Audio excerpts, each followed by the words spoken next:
One very interesting thing about this Singapore exchange or the Singapore market compared to other major developed markets is that the Singapore market actually has a very, very diversified kind of companies being listed in Singapore. So as you can see over here, this information was based on updated in July 2017, although it's 2 years already, but it is still pretty much unchanged generally, all right? So we have about more than 700 over listed companies listed on the SGX and market capitalization as such. But one interesting thing about the Singapore market is it's a very diversified exchange where more than 36% of the companies are actually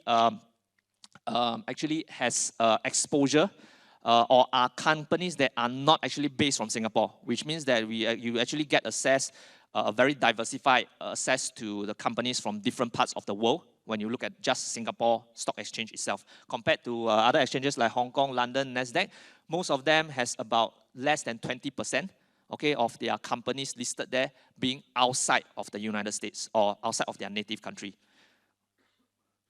Right? And a quick overview at the breakdown by the companies in terms of the percentage in terms of industry that they are in, okay, as such. So you will notice that in terms of number of companies, it's a fairly good balance.